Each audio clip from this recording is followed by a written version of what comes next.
vou dar início à correção da prova de analista administrativo do TRT 4ª Região.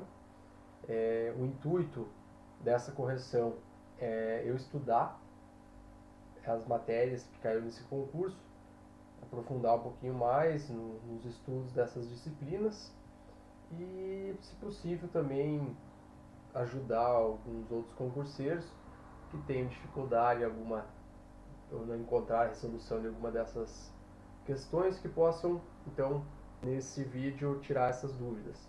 Não tenho um interesse acadêmico, enfim, de ensinar alguma coisa para alguém, é só mesmo resolução desses exercícios e espero que ajude pelo menos alguém a mais do que vai me ajudar.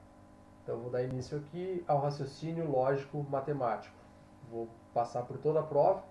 Começo na questão 13 porque eu não vou resolver nesse primeiro momento a disciplina de língua portuguesa e noções de informática. Então vou dar início aqui à questão 13 de raciocínio lógico matemático.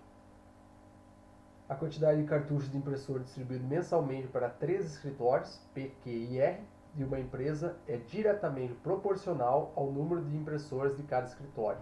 Então a primeira coisa que a gente tem que ver é que é diretamente proporcional aqui ao número de impressoras. Sabe-se que P, então o escritório P, possui 3 impressoras a mais do que o dobro das impressoras de Q, e que R possui o dobro das impressoras de P. Então, nesse primeiro ponto a gente já vê aqui. Melhor forma, foi a forma que eu fiz essa questão, é pegar o que foi dito no enunciado. Então, P possui 3 impressoras a mais do que o dobro das impressoras de Q. Ou seja, P ele vai ser igual a 2 vezes as impressoras de Q mais 3 impressoras. Continua dizendo, e que R possui o dobro das impressoras de P. Então, o escritório R ele vai ser igual, vai ter o mesmo número de 2 vezes a impressora, 2 vezes o número de impressora do escritório P. Notem que ele não fala nada do escritório Q. Então, como que a gente vai chegar na resolução de uma questão com 3 incógnitas e somente 2 sentenças? Bom, como a gente tem aqui que essas impressoras elas são distribuídas diretamente proporcional, os escritórios, na verdade, eles são diretamente proporcional ao número de impressoras de cada escritório, esses cartuchos são distribuídos. Então eu tenho assim, se um escritório vai ter um número X de impressoras, o outro vai ter então alguma relação proporcional a esse número X. Ou seja, eu não preciso saber necessariamente aqui nessa questão quais são os números de impressoras de cada um dos escritórios. Basta eu saber aqui que a soma deles aqui vai dar 16, no caso, né? Depois a gente vai chegar nesse ponto aqui, né? E que a divisão de número desses cartuchos por 7 vai deixar um resto que vai ser o que foi pedido aqui na questão. Então vamos admitir que o escritório Q ele tem somente uma impressora. Se o escritório Q tem uma impressora, nós encontramos desta relação que o escritório P, nessa hipótese, teria 5 impressoras. E que o escritório R, consequentemente, teria 10 impressoras, dadas as relações que ele nos deu. Ou seja, se eu tiver uma impressora no escritório Q, pelo fato de ser diretamente proporcional à distribuição dos cartuchos, e ele deu as relações aqui, eu encontro então o número de impressoras que teria nos demais escritórios. Uma impressora em Q, 5 impressoras em P e 10 impressoras em R, eu chego ao resultado de que, no total, ou seja, nos 3 escritórios, eu vou ter 16 impressoras. Se eu Fizer 16 dividido por 7, vai dar 2, vai dar 14. E o resto, então, vai dar 2. 16 menos 14, 2. Gabarito aqui na nossa letra alternativa E.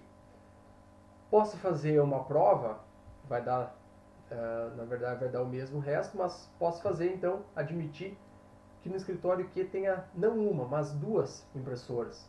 Bom, nesse caso no escritório P, substituindo nessa relação, o escritório P vai ter 7 impressores e, consequentemente, o escritório R vão ter 14 impressoras. No total, P mais Q mais R, total 23 impressoras. 23 dividido por 7, a gente vai encontrar 3, vai dar 21. 23 menos 21, resto 2. Aqui, mais uma vez, então, ratificando a alternativa E como gabarito da questão. Por ser, então, os cartuchos distribuídos numa proporção direta ao número de impressoras de cada escritório. Então, nós podemos chutar, vamos botar assim, podemos definir qualquer valor para o Q, que a gente vai encontrar sempre o resto 2. Aqui eu dei um outro exemplo. Então, gabarito da questão número 13, letra E. Questão 14. No princípio, a razão entre os números de homens e mulheres é 91 para 92. E entre o número de mulheres e o de crianças é 23 para 5. Nesse município, a razão entre o número de crianças e o de homens é igual a...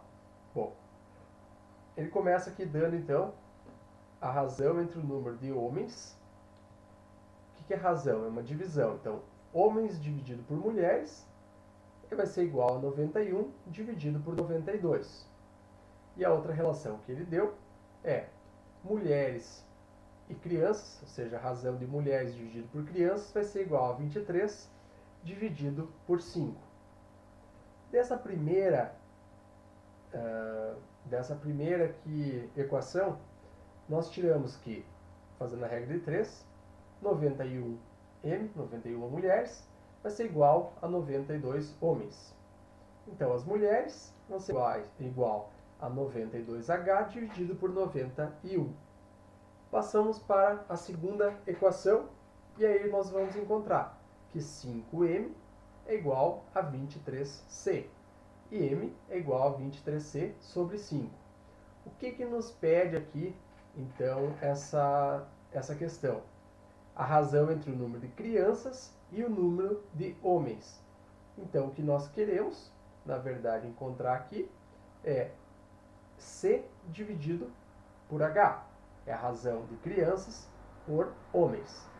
Substituindo a primeira equação na segunda, aqui, ou a segunda na primeira, não vai ter diferença, na verdade, né?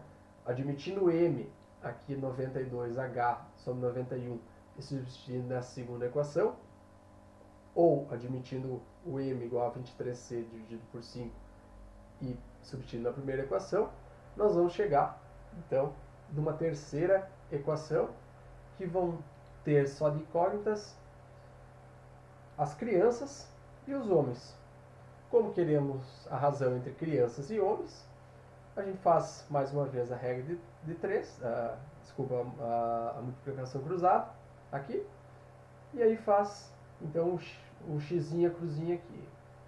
Por um lado, C passa dividindo o H, por outro lado, então fica o H multiplicado, fica o 92 multiplicado pelo 5, dividido pelo 91 multiplicado pelo 23. Multiplica cruzado aqui.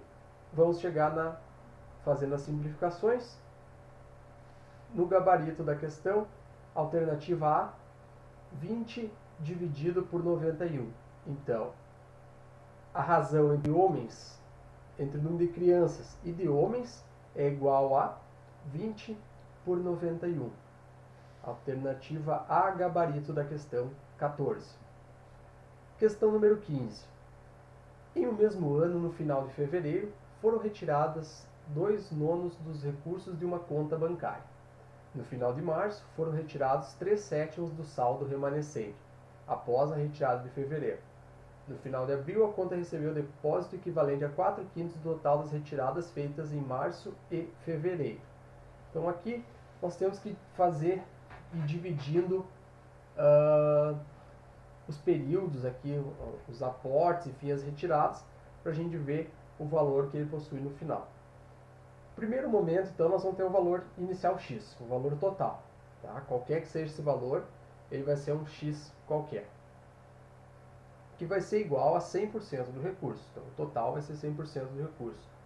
Se nós formos retirar 2/9 da conta, ou seja, 2/9 desse total, nós vamos retirar 2/9, vamos admitir então que o total é 9/9. Por que 9/9?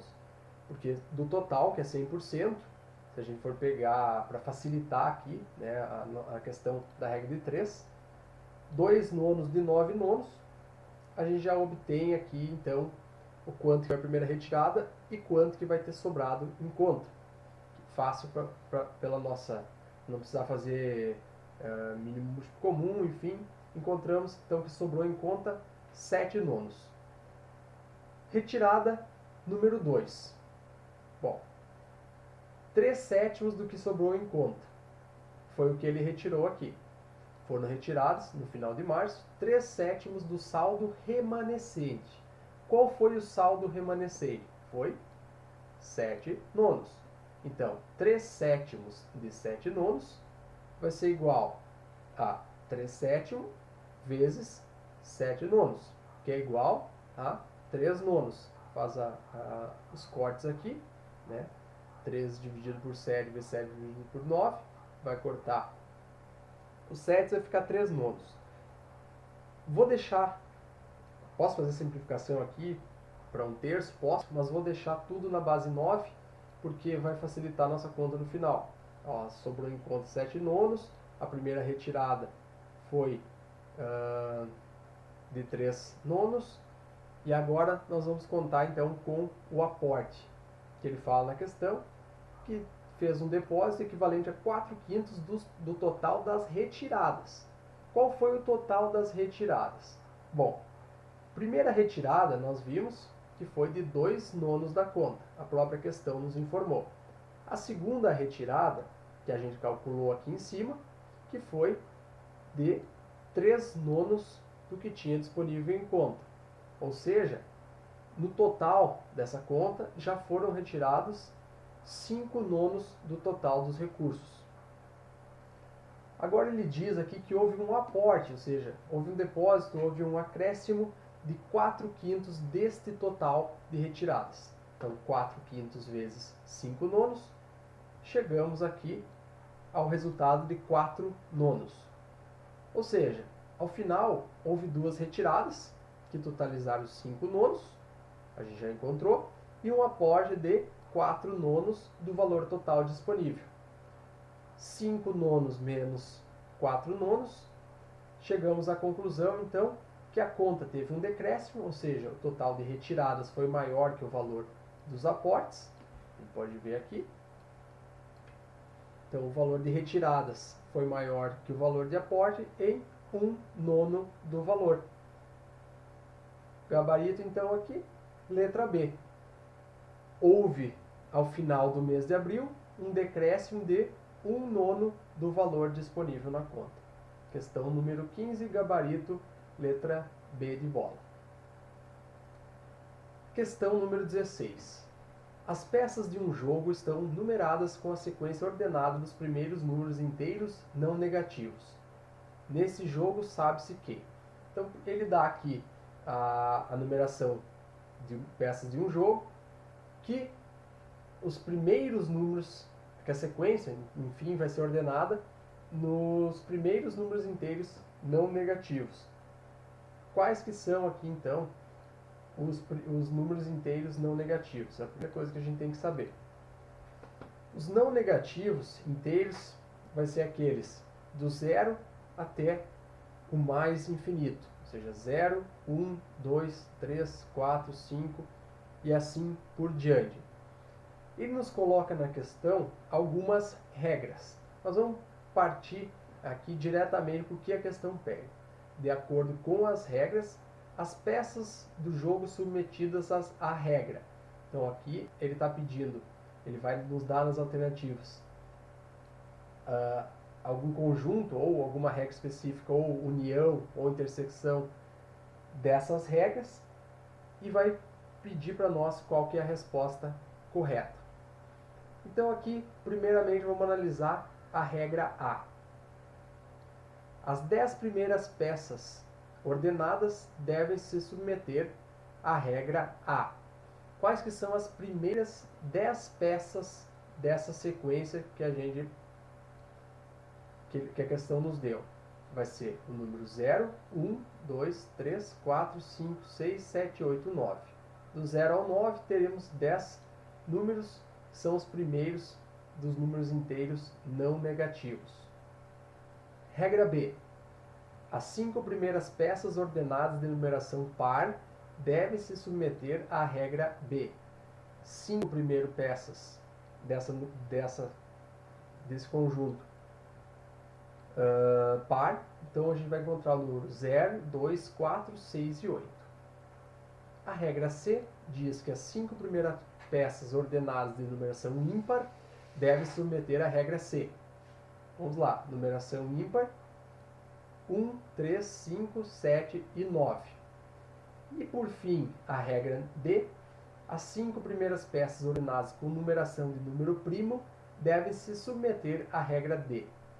Nessa sequência, aqui, os primeiros 5 números que vão ser primos vão ser o 2, o 3, o 5, o 7 e o 11. Agora vamos analisar então cada uma das alternativas. A alternativa A diz, então vamos voltar aqui. De acordo com as regras, as peças do jogo submetidas à regra B e à regra C simultaneamente constituem um conjunto de um único elemento. Errado. Por quê?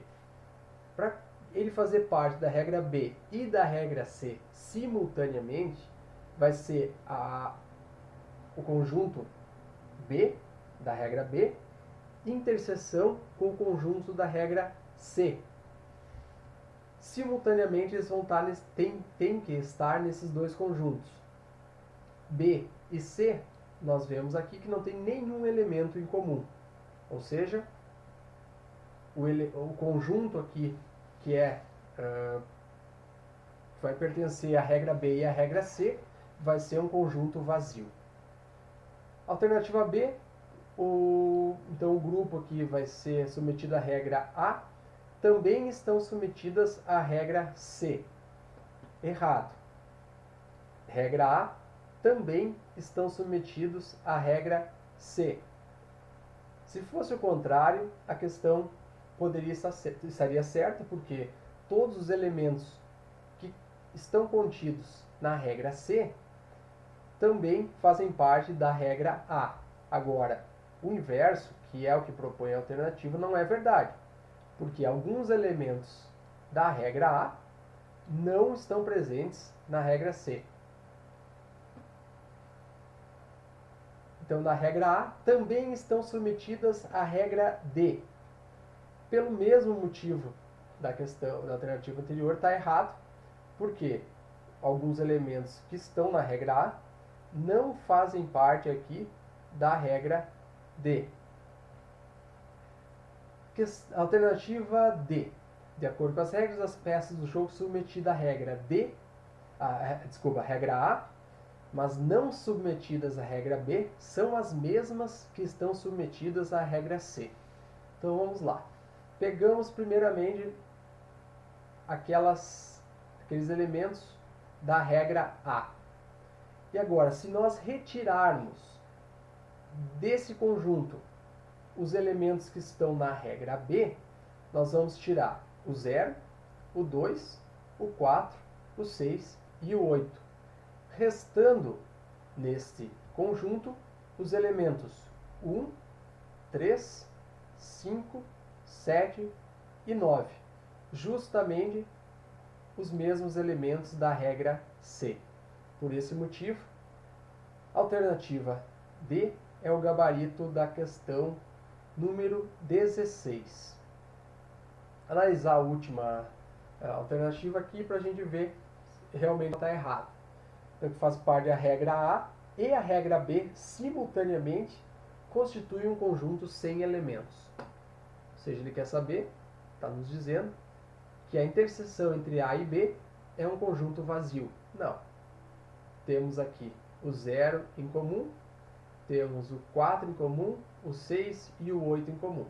Então, por esse motivo também, a letra E é errado, mais uma vez, ratificando então o gabarito na letra D. Questão número 17. Para produzir 900 catálogos, cada um de 240 páginas, uma gráfica consome 250 kg de papel. Se os catálogos produzidos tivessem 180 páginas cada um, o número de catálogos que poderiam ser produzidos com 780 kg de papel seria igual a... Bom, essa é mais uma questão clássica de regra de 3 composta. O que a gente tem que fazer então é a separação das informações, dos itens. Aqui eu fiz 3 colunas, tá? E aí a gente faz a separação e vê o que a questão está pedindo. Bom, ele diz que para produzir 900 catálogos, então catálogos, primeira informação 900, de 240 páginas, são necessários 250 kg de papel. Agora, quantos catálogos eu posso produzir, sendo que eu quero 180 páginas e eu tenho disponível 780 kg de papel? Primeira coisa que eu tenho que ver então é analisar. Se eu tiver menos páginas nesse meu catálogo, eu vou conseguir fazer mais ou menos catálogos? Bom, se eu tenho que fazer menos páginas, eu vou conseguir fazer com a mesma quantidade de papel mais catálogos. Então aqui, nessa coluna das páginas, nós vamos ter o sinal de mais, ou seja, o item que tiver o maior número vai estar presente no numerador da resolução. Quando tiver o sinal de mais, o maior valor dessa coluna vai estar no numerador e o menor valor no denominador. Segundo, analisando catálogos então com papel. Se eu tiver mais papel disponível, vou conseguir fazer mais ou menos catálogos? Bom, se eu tenho mais papel, eu consigo fazer mais catálogos. Então, da mesma forma, nessa coluna, nós vamos ter o maior valor no numerador e o menor valor no denominador. Basta fazermos a regra de 3. Então, o x vai ser igual a 900, sempre vai ser dessa forma. X igual ao valor que está aqui, então, na coluna que eu quero encontrar a minha resposta. X igual a 900 vezes as duas colunas aqui deram um sinal de mais. Ou seja, os maiores valores vão ir no numerador. 240 na primeira coluna, 780 na segunda coluna das colunas que ele disponibiliza. Dividido por 180, que é o menor valor da coluna páginas, e 250, que é o menor valor da coluna papel. Fazendo as simplificações, chegamos à conclusão, então, que o valor de x é igual a 3.744. Encontrando, então, a resposta na alternativa D de dado. Questão número 17, gabarito, letra D. Questão 18. Há 7 participantes de um torneio de tiro ao alvo, cada um disparando um único tiro. 4 deles, André, Francisco, Sérgio e José, são experientes, e 3 deles, Eduardo, Fernando e Gabriel, são novatos. Então aqui a gente primeiramente faz uma separação entre aqueles que são experientes, que é André, Francisco, Sérgio e José, daqueles que são novatos, que é Eduardo, Fernando e Gabriel.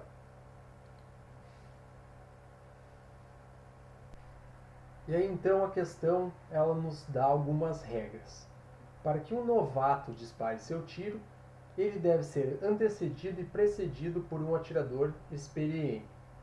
Então essa primeira informação, nós vemos que o quê? No momento que eu acho um novato na questão, necessariamente antes dele e depois desse novato ter disparado seu tiro, vai ter que ter um dos atiradores experientes ter dado seu tiro. Bom, então essa é a primeira regra que a questão nos deu, mas eu ainda não tenho nenhuma ordem. Agora, eu passo a ter uma ordem. Por quê? Fernando é o segundo a disparar seu tiro. Então aqui ele já nos fornece uma primeira informação, que necessariamente Fernando é o segundo a disparar seu tiro. Então eu coloco já Fernando na segunda posição entre os atiradores. E pela regra número 1 eu sei que o quê?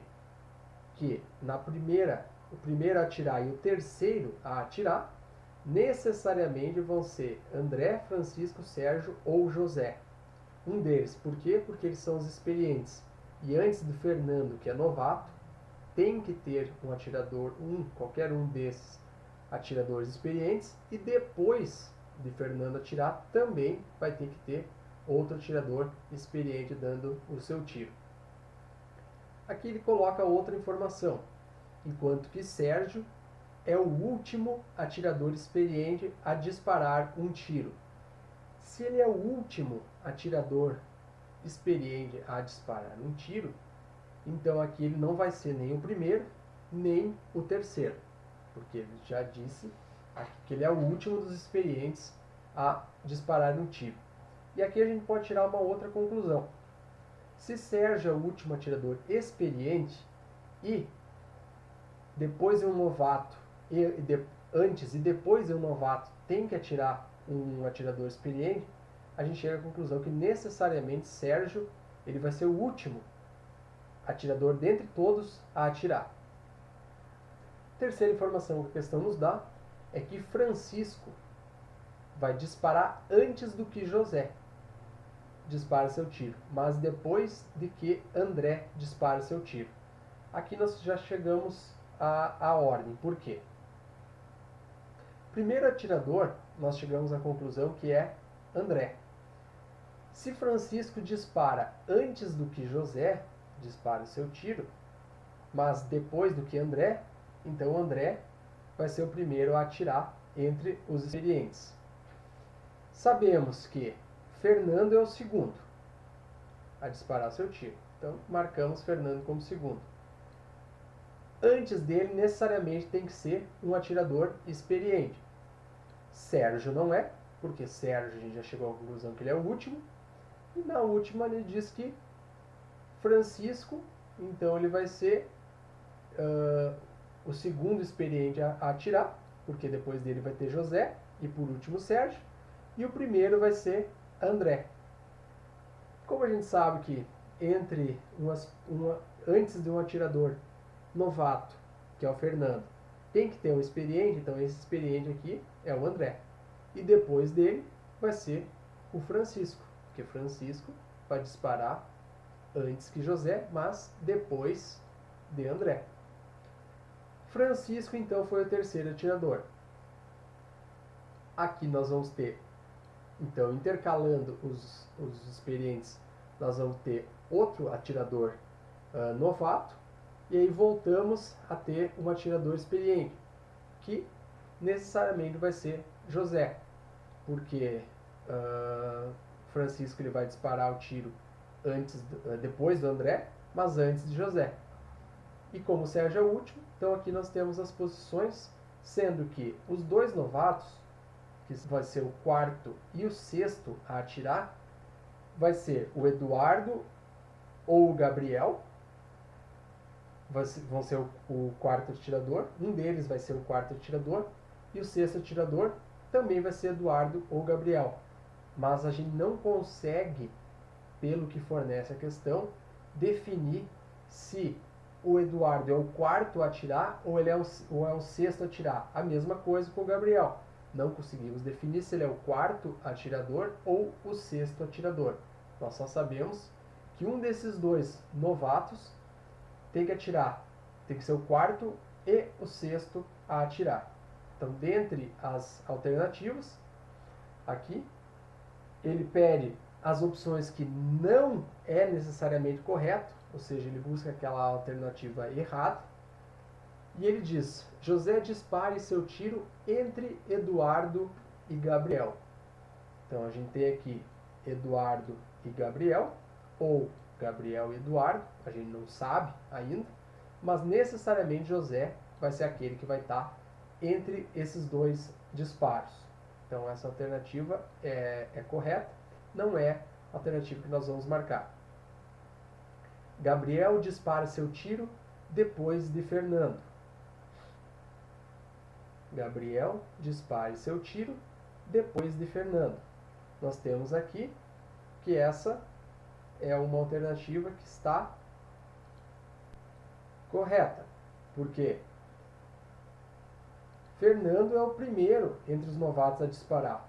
Então, Gabriel, de qualquer maneira, ele vai disparar depois do que Fernando.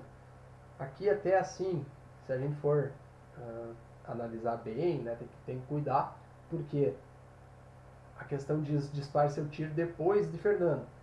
É depois de Fernando, ele não falou logo após Fernando.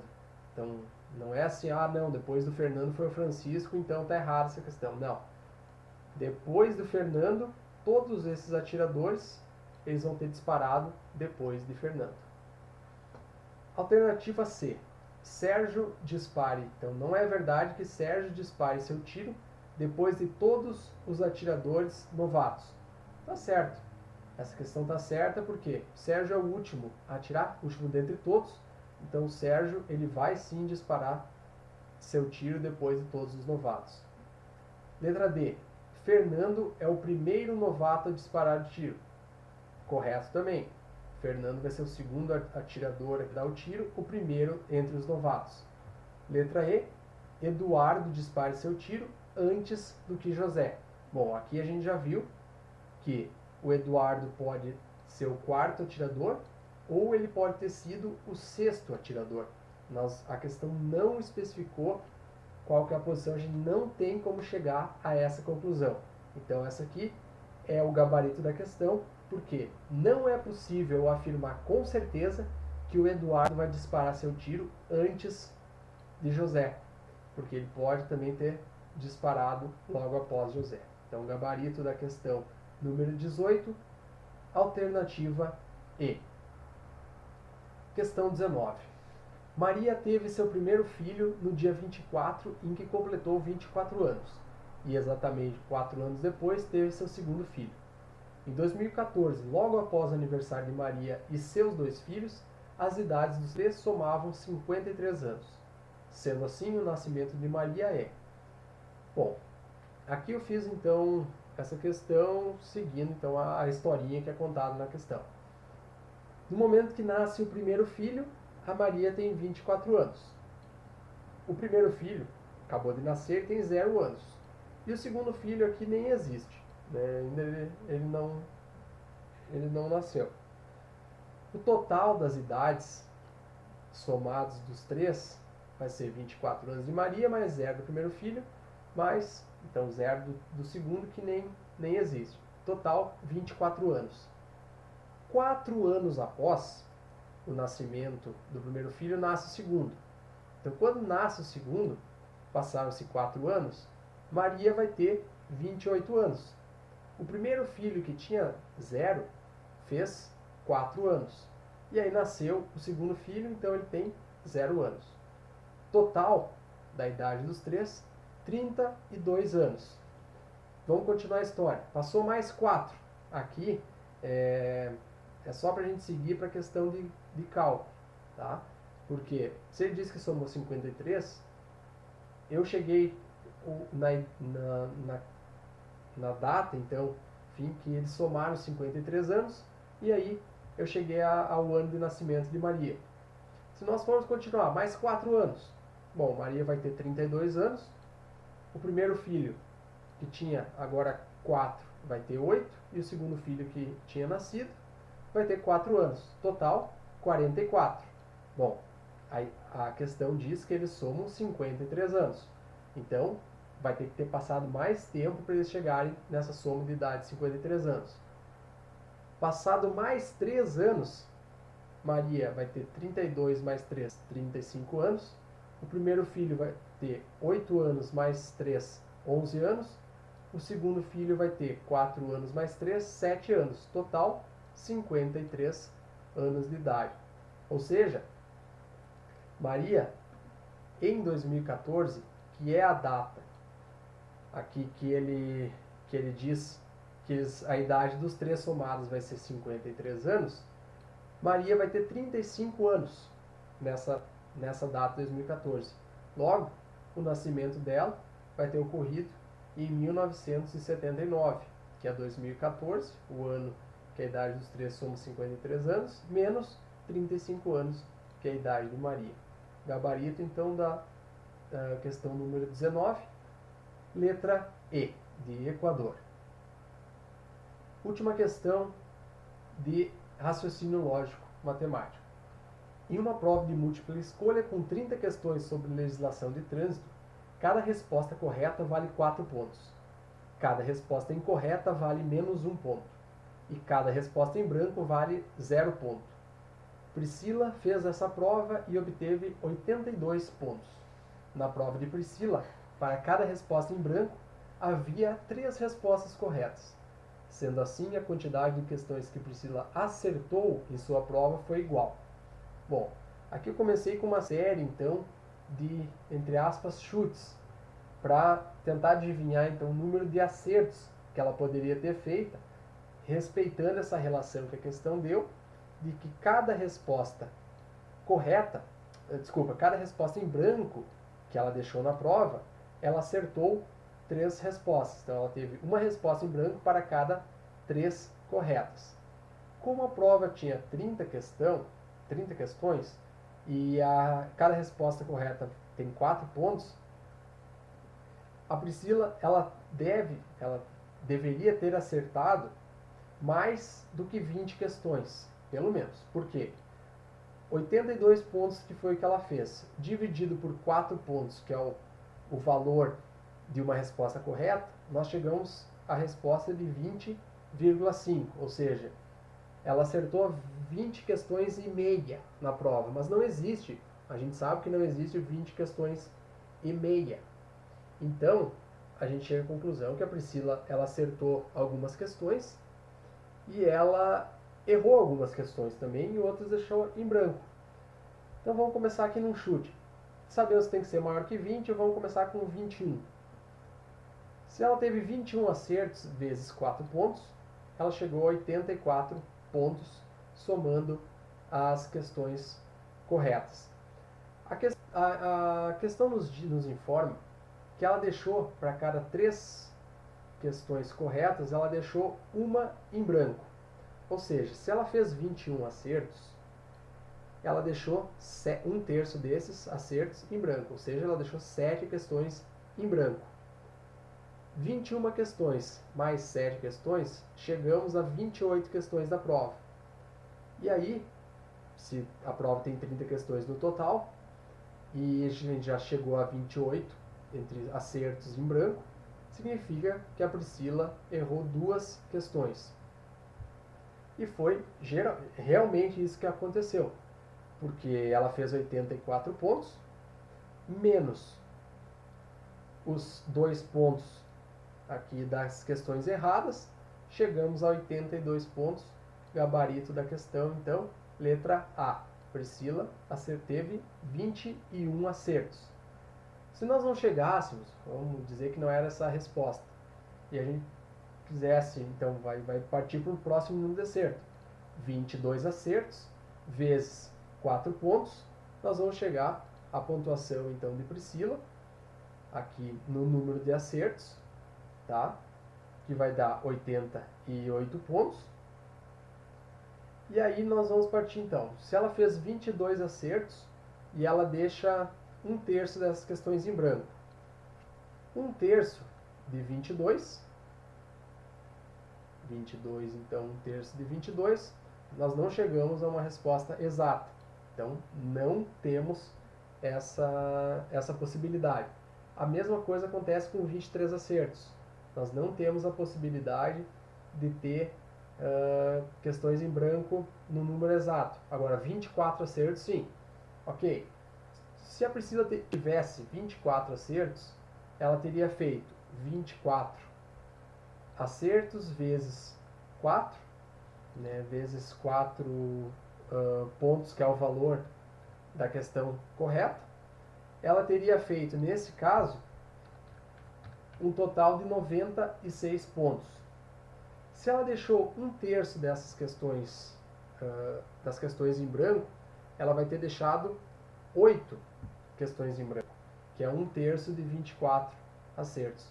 8 questões em branco. Então 24 mais 8 já passa do total aqui do número de questões da prova. Então a gente já chega de cara, obviamente, aqui, que a alternativa certa é 21 acertos na prova de Priscila para satisfazer as regras impostas pela questão, gabarito letra A. Essa foi então a prova do RT quarta região para analista administrativo. Questões dessa prova na parte então aqui de raciocínio lógico e matemática, raciocínio lógico e matemático, e em seguida dar continuidade à correção das demais questões da prova.